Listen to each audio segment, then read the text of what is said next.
नमस्कार, मैं विभा उपाध्याय आप सभी दर्शकों का अन्नदाता कार्यक्रम में स्वागत करती हूं। किसान बेहद परिश्रमी होते हैं। वे खेतों में जी तोड़ मेहनत करते हैं, जो अनाज, फल और सब्जियां उगाते हैं। हमारे देश की अर्थव्यवस्था का लगभग समूचा भार इन्हीं के कंधों पर है। ऐसे ही भारतीय किसानों को खेती बाड़ी से जुड़ी हुई बहुत सी नई, रोचक और लाभकारी जानकारियां देने के लिए हर रोज सुबह हम आपके साथ होते हैं। तो चलिए, कार्यक्रम शुरू करने से पहले देखते हैं क्या है अन्नदाता के आज के कार्यक्रम में। लहसुन की फसल की अच्छी पैदावार के लिए करें जरूरी कार्य।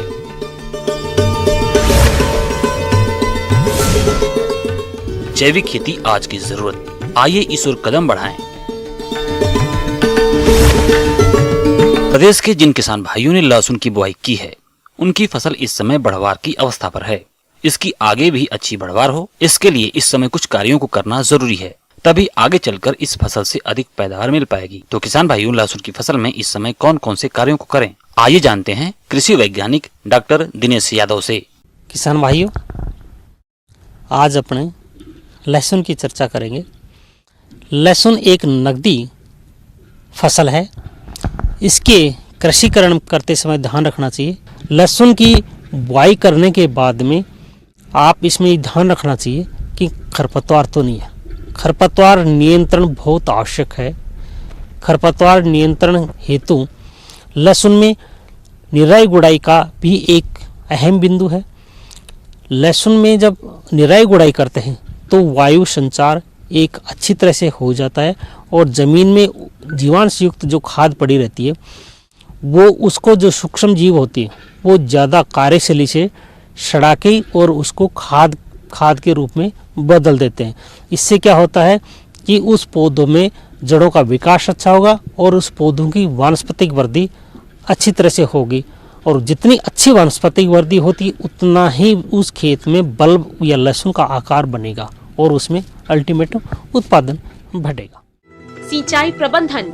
लहसुन में प्रथम सिंचाई बुआई के 1 सप्ताह बाद करें। इसके बाद हल्की सिंचाई आवश्यकता अनुसार समय समय पर करें, जिससे फसल की बढ़वार अच्छी होगी। बुआई करने के बाद में इस एक ध्यान और रखना चाहिए, क्योंकि ये जमीन में तैयार होने वाली सब्जी है, तो इसमें पोटास की आवश्यकता ज़्यादा पड़ती है। पोटास आपको पहले ही खेत की बुआई के समय इसके डालना आवश्यक है। खड़ी फसल में पोटास नहीं डालना चाहिए। किसान कभी कभी गलती कर बैठता है, पोटास बेसल में डालता है और खड़ी फसल में डालता है। वो एक गलत तरीका है। अगर आपको बाद में डालना है तो उसके लिए पोटास का दूसरा रूप आ गया, जिसको घुलनशील पोटाश बोलते हैं, NPK 1919 में। उस रूप में आप डालेंगे तो उसकी कमी की पूर्ति हो जाएगी। खड़ी फसल में जो आप देख रहे हैं लहसुन है, यहाँ घुलनशील खाद का हर 15 से 20 दिन में एक छिड़काव करेंगे तो निश्चित रूप से अपने को ज़्यादा फायदा होगा। लहसुन को नुकसान करने वाला प्रमुख कीट है रस चूसक थ्रिप्स। यह एक लहसुन का प्रमुख नुकसानदायक कीट है। यह आकार में छोटा होता है। इसके प्रौढ़ पत्तियों का रस चूसते रहते हैं, जिससे पौधा कमजोर हो जाता है। इसके नियंत्रण के लिए डाइमीथोएट 1.5 मिली मात्रा प्रति लीटर पानी की दर से घोल बनाकर छिड़काव करें, तो इस कीट का नियंत्रण हो जाता है। एक इसमें बीमारी आती है जिसके पत्ती पे धब्बे होने वाली। किसान भाई अपने खेत में भी खड़े होके देखें, अगर प्रकोप है तो किसी विशेषज्ञ की सलाह ले लें या खुद भी देख लें पत्ती पे धब्बे हैं या पीली पड़ रही है पत्ती, ऊपर की जो टिप्स होती है वो सूख के नष्ट हो रही है, तो उसमें निश्चित रूप से आपका कोई बीमारी लगा है। तो इसके नियंत्रण हेतु आप कार्बनडिजम दवा या मैनकोजेब दवा, मैनकोजेब से आपका ठीक उपचार हो जाएगा। एक टंकी में 30 ग्राम डाल के साथ में जो मेलाथिन होती है 50 cc, उसका आप 1.25 ml 1 लीटर पानी में डाल के उसका नियंत्रण करेंगे तो आपकी जो फसल है वो कीट रहित और व्याधि रहित हो जाएगी। इस तरह से आप नियंत्रण करके अच्छा मुनाफा ले सकते हैं। किसान भाइयों, अभी तक आपने खेती से जुड़ी हुई बहुत सारी उपयोगी जानकारियां देखी। अब लेते हैं एक छोटा सा ब्रेक, जल्द लौटेंगे और कार्यक्रम में आगे भी है खेती बाड़ी से जुड़ी हुई बेहद महत्वपूर्ण जानकारियां, तो बने रहिए हमारे साथ।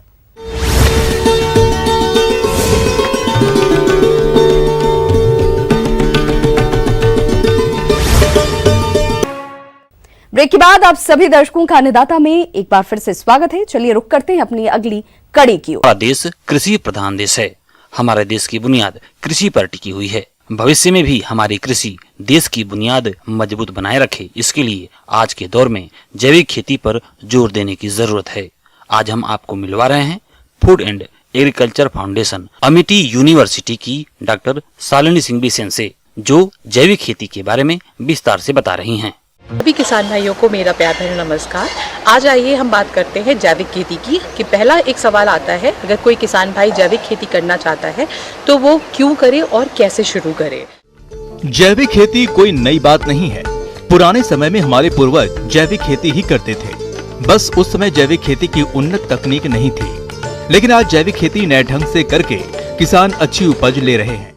तो जैविक खेती हम क्यों करें? तो देखिए, आज क्या है, हमारा पर्यावरण पूरी तरह से पेस्टिसाइड की वजह से, केमिकल्स की वजह से, सबके वजह से अभी आप देखिए कि पॉल्यूटेड हो गया है। चाहे वो वाटर बॉडीज़ हो, चाहे सॉइल हो, चाहे हमारा इन्वायरमेंट है।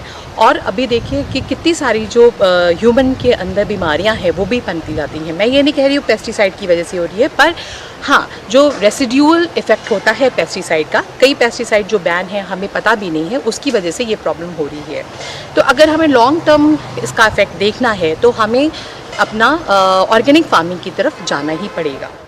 जैविक खेती है क्या, ये हम सभी जानते हैं और हम जैविक उत्पादों का प्रयोग भी करना चाहते हैं, लेकिन ऐसा तभी संभव होगा जब हम जैविक खेती की ओर आगे बढ़ेंगे, क्योंकि कुछ किसान जैविक खेती को मुश्किलों वाली खेती समझते हैं, जबकि ऐसा नहीं है। ऑर्गेनिक फार्मिंग का सीधा मतलब ये है, जैविक खेती, कि हमारे पास जो भी साधन मौजूद हैं उस पर हम केमिकल ना डालें और हम पुरानी प्राकृतिक पद्धति से हम खेती बाड़ी करें। सॉइल के अंदर जो माइक्रो ऑर्गेनिज्म हैं, चाहे वो बायो फर्टिलाइज़र का काम करते हैं या बायो पेस्टिसाइड्स का काम करते हैं, उसको हमें प्रमोट करना है। तो इसी पद्धति पे हमारी ऑर्गेनिक फार्मिंग निर्धारित है। जैविक खेती के अंतर्गत जब हम रासायनिक उर्वरकों और दवाओं का प्रयोग बंद करके जैविक चीजें खेत में देने लगते हैं, तो मिट्टी में सूक्ष्म जीवों की संख्या बढ़ती है, केंचुओं की संख्या बढ़ती है, जिससे फसलों को जरूरी पोषक तत्व आसानी से उपलब्ध होने लगते हैं और फसलों की उपज बढ़ती है। और जैविक खेती का सर्टिफिकेशन जब हमको लेना होता है तो हमारे पेस्टिसाइड रेसिड्यू बिल्कुल नहीं होना चाहिए। और ये 3 से लेके 5 साल तक के बीच में अगर हमने नहीं डाला तो ये बिल्कुल सॉइल के अंदर से ये पूरा खत्म हो जाता है। अगर आप जैविक खेती की शुरुआत करना चाहते हैं तो 3 से 4 साल बाद ही आपको जैविक खेती का सर्टिफिकेशन मिल पाएगा, और सर्टिफिकेशन मिलने के बाद ही आपके उत्पाद का सही कीमत मिल पाएगा। अगर उन्होंने मन बना लिया है तो नियर बाय जो भी आपका organic third party certification agencies भी होती हैं, हर जिले में हैं, आप उनसे संपर्क कीजिए और उनको बोलिए कि हमें अब हमारा रजिस्ट्रेशन कर लीजिए, हमें अब ये जैविक खेती शुरू करनी है। अब कौन सी फसल लगाएं, क्योंकि देखिए, जब आपने फसल लगानी शुरू करी है और आपने बहुत सारा उसमें पेस्टिसाइड ऑलरेडी इस्तेमाल कर रखा है, तो आपके जो मृदा का जो न्यूट्रिएंट कैपेसिटी है वो ऑलरेडी लोअर्ड हो चुकी है। ठीक है, तो उसको करने के लिए सबसे पहले आप जो हमारी सड़ी हुई गोबर की खाद होती है या उसको आप अपने खेतों में मिला सकते हैं, या फिर आप ग्रीन मैन्योरिंग में जैसे ढैंचा है, आपका काउपी है, सेस्पेनिया है, इसको आप मिला सकते हैं। फिर आप ऐसी फसलें इस्तेमाल कीजिए जिसमें कि आपको पेस्टिसाइड डालने की ज़रूरत कम पड़े। तो सबसे पहले है आप कोई मेडिसिनल क्रॉप शुरू कर सकते हैं, या छोटी छोटी क्यारियाँ बना करके आप सब्जियों का काम शुरू कर सकते हैं, क्योंकि 3 साल तक तो आपको ना केमिकल फर्टिलाइज़र डालना है और ना ही आपको कोई पेस्टिसाइड डालना है। ठीक है, तो आप अपनी ज़मीन को तो 3 साल के लिए छोड़ नहीं सकते, तो आप ऐसी क्रॉप ग्रो कर सकते हैं जो कि जिसमें कि पेस्टिसाइड की ज़रूरत ना पड़े। ठीक है, तो हम इस तरह से करके धीरे धीरे एक एक स्टेप, छोटे छोटे कदम लेकर हम आगे बढ़ सकते हैं। जैविक खेती में फसलों में पोषक तत्व, खरपतवार प्रबंधन, फसल सुरक्षा के लिए किसानों के पास ही बहुत से संसाधन उपलब्ध होते हैं, जिसका जैविक खेती में प्रयोग कर सकते हैं। आज कई निजी कंपनियां भी इस क्षेत्र में काम कर रही हैं और जैविक खाद, दवाएं तैयार कर रही हैं। इनका उपयोग भी आप कर सकते हैं। जैसे राइजोबियम कल्चर है, फॉस्फोरस सल्फोराइजिंग बैक्टीरिया है, इसको बना के पैकेट के फॉर्म में बेचती हैं। अच्छा, इसको इस्तेमाल करने का तरीका 3 तरह से होता है। पहला तरीका है जो है, या तो बीजों के साथ मिलाकर आप उसको इस्तेमाल कर सकते हैं। राइजोबियम कल्चर और या एस्ट्रोबैक्टर मिलता है, फॉस्फरस लैब्रेजिन बैक्टीरिया मिलता है, वो सबको आप इस्तेमाल कर सकते हैं। दूसरा है अगर फार्म यार्ड मैन्योर के अंदर भी मिला के उसको ब्रॉडकास्ट किया जा सकता है। और तीसरा है कि उसको पानी में मिलाकर हम स्प्रे भी कर सकते हैं। तो उस सॉइल में से वो अवेलेबल नाइट्रोजन को नाइट्रेट फॉर्म में लाकर वो सॉइल को प्लांट को अवेलेबल कराता है। एक और तरीका जो नेचुरल फार्मिंग पद्धति में आता है वो है कि अगर आपने देशी गाय का गोबर 5 किलो ले लिया, 5 लीटर उसके साथ देशी काऊ यूरिन मिक्स कर लिया, आप 2 किलो कोई भी दलहनी फसल का अगर आटा लेते हैं और 2 किलो ही गुड़ लेते हैं, उसको आप किसी भी पेड़ के और किसी भी बड़े पेड़ के नीचे से अगर आपने एक मुट्ठी या 100 ग्राम करके आपने सॉइल ले रखा है, उसको मिला के किसी भी कंटेनर में, प्लास्टिक के कंटेनर में किसी छांव में रख दीजिए और उसको आपको क्लॉकवाइज घुमाना है। 48 दिन के अंदर आपका देखिए वो अगर उसको आप मिट्टी में मिला देते हैं या स्प्रे करते हैं तो आपकी फसलों को आपको कोई ये नाइट्रोजन की कमी है, फास्फोरस की कमी है, वो उसे पूरी तरह ठीक हो जाएगी। जैविक खेती क्या है और जैविक खेती में पोषक तत्व प्रबंधन के विषय पर आज आपको जानकारी दी गई। कल के अंश में आपको जैविक खेती में फसल सुरक्षा, जैविक खेती के लिए योजनाएं, उत्पाद की बिक्री और सर्टिफिकेशन के बारे में बताएंगे। आगे और भी है खेती बाड़ी से जुड़ी हुई बहुत सी रोचक जानकारियां, पर यहां रुकेंगे एक छोटे से ब्रेक के लिए, जल्द होंगे हाजिर।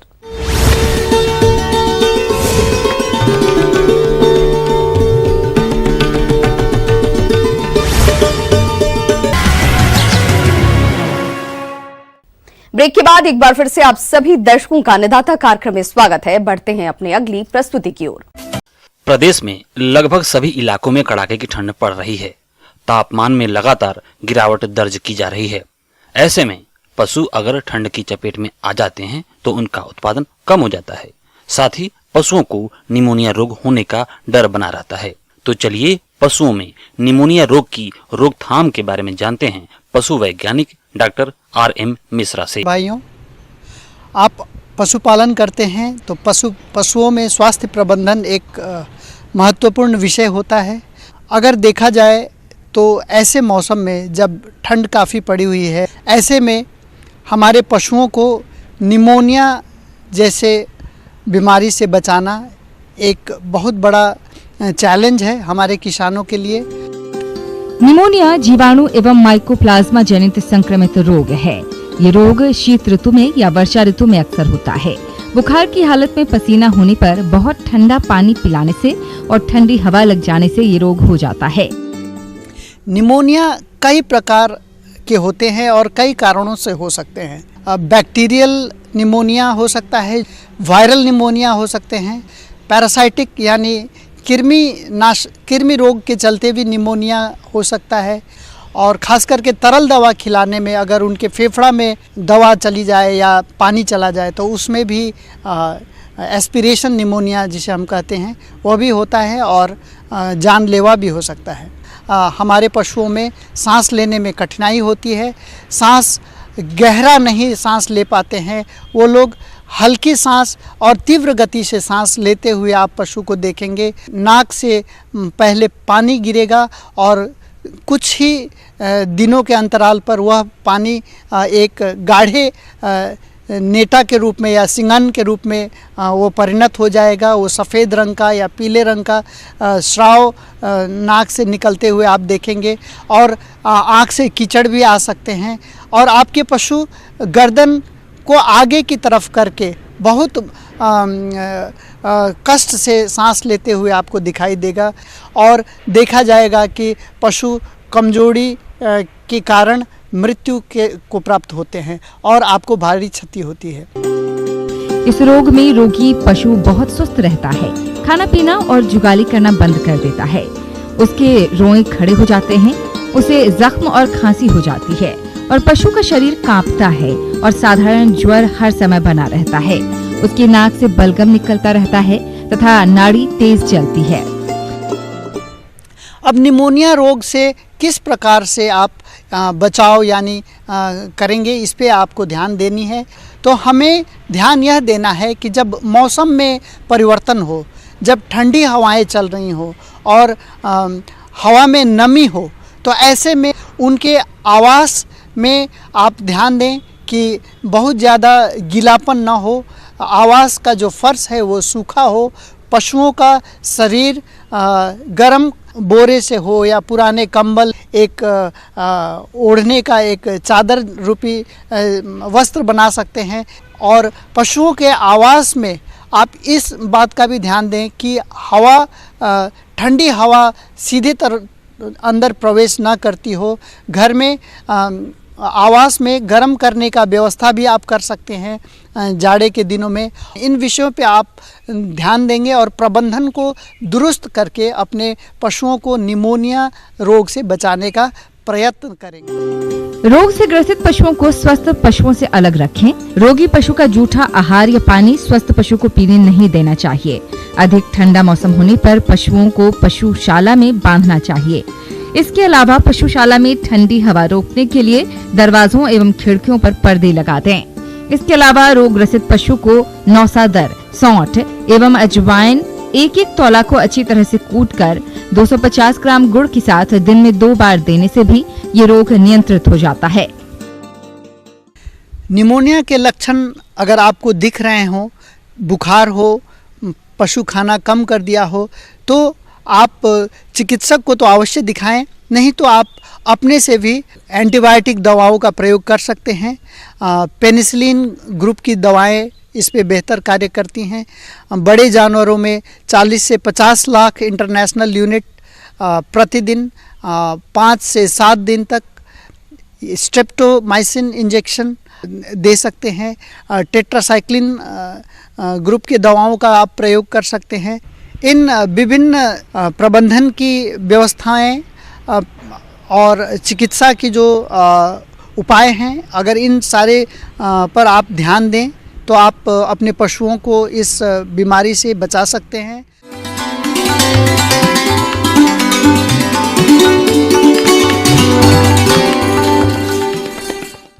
अन्नदाता हेल्पलाइन निशुल्क फोन संपर्क सेवा के माध्यम से आपके द्वारा पूछे गए प्रश्नों में से 1 या 2 महत्वपूर्ण प्रश्न को हम अपने कार्यक्रम में शामिल करते हैं और इसी के तहत आज का चयनित प्रश्न और उसका जवाब इस प्रकार है। आज की अन्नदाता हेल्पलाइन में हमने जिस प्रश्न को शामिल किया है उसे पूछा है अमरपुरा जिला कोटा के जगदम्बा प्रसाद ने। आपने गेहूं की फसल में पीला रतुआ रोग की रोकथाम के बारे में जानकारी चाहिए है, तो इसके लिए देखिए कार्यक्रम का यह अंश। गेहूं और जौ में 3 तरह के रतुआ रोग लगते हैं। इनमें पीला रतुआ या धारीदार रतुआ प्रमुख रोग है भारत के दृष्टिकोण से। तत्पश्चात इसके बाद दूसरा रतुआ जो है वो पत्ती रतुआ या भूरा रतुआ से बोलते हैं हम, और जो तीसरा रतुआ है वो तना रतुआ या काला रतुआ उसको बोला जाता है। ये तीनों रतुआ जो है, एक फंगस होता है फफूंद जिसे बोलते हैं हम, उसका नाम पक्सिनिया है। और तीनों जो रतुआ ये जो बीमारी करते हैं, ये तीनों अलग अलग प्रजातियां होती है। जो काला रतुआ है वो पक्सिनिया ग्रैमिनीस के द्वारा होता है। जो भूरा रतुआ है वो पक्सिनिया ट्रिटिसिना के द्वारा पैदा होता है। और जो तीसरा रतुआ है येलो रस्ट या पीला रतुआ, ये पक्सिनिया स्ट्राइफॉर्मिस के द्वारा उत्पन्न होता है। यहाँ पे ज़्यादातर पीला रतुआ को देखा जाता है और मुख्यतः जो हानि होती है वो पीला रतुआ के द्वारा होती है। इस रोग के प्रकोप से गेहूं की फसल से मिलने वाली कुल उपज में 30 से 40% तक कमी देखने में आती है। तो क्या है इस रोग की पहचान, आइए जानते हैं। इसके जो लक्षण है येलो रस्ट के या धारीदार रतुआ जिसे बोलते हैं हम, उसमें पत्तियों के ऊपर पीले रंग के छींटे छींटे बन जाते हैं या धारियां जैसी बनने लगती हैं। आप उस पौधे के नज़दीक जाइए, उसकी पत्ती को ऐसे रब करें हाथ से। अगर आपके हाथ में पीला पाउडर या हल्दी जैसा पाउडर लगता है तो इसका मतलब वहाँ पे पीला रतुआ आ चुका है। जो बीमारी कम करने के लिए उनके लिए जो मुख्य तरीके हैं, सबसे पहले तो यह है कि वो जो आपकी प्रतिरोधक जो किस्में हैं उन्हीं का यूज़ करें। जो हमारे वैज्ञानिक गण या जो उनके स्टेट गवर्नमेंट के जो एग्रीकल्चर डिपार्टमेंट है वो रिकमेंड जो वैराइटीज़ करते हैं उन्हीं को आप अपने खेतों में लगाएं, ताकि जो रतुआ रोग के जो फफूंद है वो उसमें सर्वाइव कर ना पाए और आगे की जो आपकी वैराइटीज़ है वो आपकी बची रहें। किसान भाइयों, पीला रतुआ रोग का प्रकोप आपकी गेहूं की फसल में हो ही नहीं, इसके लिए आप इसकी बुवाई के समय रोग रोधी किस्मों का चयन करें और बुवाई से पूर्व बीजों को शोधित अवश्य कर लें। इसके बाद ही बीजों की बुवाई करें। जो और सावधानियां बरतने की जरूरत है वो तो एक तो ये है कि आप उसको थोड़ा आप जल्दी उसमें आपकी अर्ली सोइंग किया जाए, जो आप नॉर्मल टाइम है उससे थोड़ा सा पहले सोइंग कर दें तो आपकी फसल जो है काफ़ी हद तक येलो रस्ट से बच सकती है। इसके अलावा जैसे भी किसान को कहीं दिखता है कि यहाँ पे रतुआ रोग शुरू हो रहा है, वो तुरंत वहाँ पे अपने केमिकल का छिड़काव शुरू कर दें, ताकि जो बीमारी है वो उसी एरिया में रहे, उसी स्पॉट पे रहे और बाकी खेतों में रह जा पाए या बाकी के जो और नज़दीकी खेत हैं वहाँ तक ना पहुँच पाए। तो जो आजकल हम लोग जो मुख्य केमिकल जो हम रिकमेंड करते हैं वो है प्रोपिकोनेजोल उसको बोलते हैं, उसका 0.1% यानी कि 1 ml 1 लीटर में घोल के छिड़काव कर सकते हैं उस एरिया में जहाँ पे आपको डिजीज़ दिखती है। तो उससे क्या होगा कि जो आपके नज़दीकी खेत है वो बचे रहेंगे और जो फसल है वो आपकी बची रहेगी। आइए अब एक नजर डालते हैं राज्य के कुछ चुनी हुई मंडियों के प्रमुख फसलों के बाजार भाव पर।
अब आइए देखते हैं कल दिखाए जाने वाले कार्यक्रम की मुख्य झलकियां।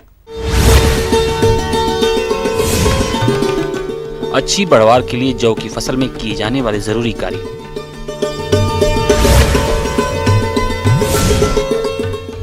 जैविक खेती आज की जरूरत, आइए इस ओर कदम बढ़ाएं।